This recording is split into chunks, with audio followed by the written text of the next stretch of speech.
আসসালামু আলাইকুম। আমরা আছি এখন লক্ষ্মীপুর জেলার রামগঞ্জ থানার ইসাপুর গ্রামে এবং এখানে একদম গ্রামের যেই দৃশ্য, গ্রামের যেই মানুষের যেই ব্যস্ততা, সেটা কিছুটা হলেও বোঝা যায়। কি দারুণ পরিবেশ আপনারা দেখেন।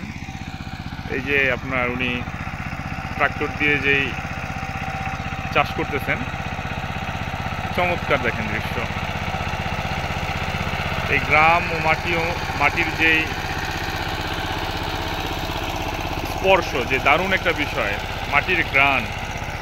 এই যে কাকা কৃষিকাজ করতেছেন চমৎকারভাবে, এবং এটা বিশাল একটা জায়গা, এখানে প্রচুর পরিমাণ আপনার ফসল হয়। একদম পুরো যদি দেখাই আমি আপনাদের ঘুরিয়ে, অনেক বড় একটি প্লেস। এবং যে দূরে কিন্তু আপনারা দেখেন যে কুয়াশাচ্ছন্ন, কুয়াশা দেখা যাচ্ছে। বিশাল একটি জায়গা, খুবই সুন্দর। যত দূর যাওয়া যাবে তত দূরই আপনার হচ্ছে গিয়ে বিস্তৃত ক্ষেত, এবং এখানে আপনার দুইটা আপনার হচ্ছে তাল গাছ।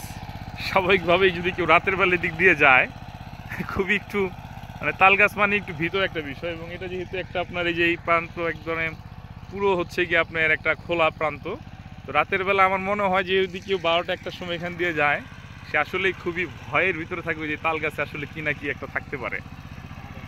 তো দারুণ একটি জায়গা এবং বিশাল, আপনি দারুণ অনেক বড়।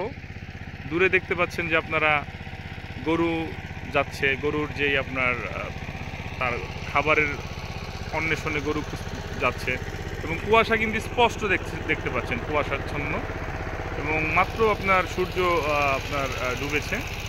তো আমরা যদি এই প্রান্তটা দেখি, গ্রামের যেই মায়া, গ্রামের যেই আপনার ব্যস্ততা, সেটা কিন্তু এখানে ফুটে ওঠে। এবং বিশাল একটি জায়গা, বিশাল একটি জায়গা, বিশাল একটি প্লট, যেটা হচ্ছে কি আপনার এই আমাদের যেই প্রান্তিক খামারিরাই কিন্তু আমাদের খাবারের যেই মূল যেই যোগান তারাই কিন্তু দিয়ে থাকে। এবং আপনারা আসবেন, বিভিন্ন ছুটিতে গ্রামে আসবেন, গ্রাম দেখবেন, গ্রামের মেঠোপথ ধরে হাঁটবেন, এগুলো আপনার মনকে প্রস্ফুটিত করে এবং মনকে খুব ভালো রাখে, আপনার মাইন্ডসেট খুব ভালো রাখে, আপনার সময়টা খুব ভালোভাবে অতিবাহিত হয়। আজকের মতো আমরা এখান থেকে বিদায় নিচ্ছি। আমরা নতুন কোনো ভিডিও নিয়ে আপনাদেরকে আবার দেখাবো। সেই পর্যন্ত ভালো থাকবেন সবাই, সুস্থ থাকবেন। গ্রামের এই আবহাওয়ান এবং গ্রামের এই দারুণ মেঠোপথ থেকে আমরা আজ বিদায় নিচ্ছি। সবাই ভালো থাকবেন, সুস্থ থাকবেন। আসসালামু আলাইকুম রহমতুল্লাহি ওয়া বারাকাতুহু।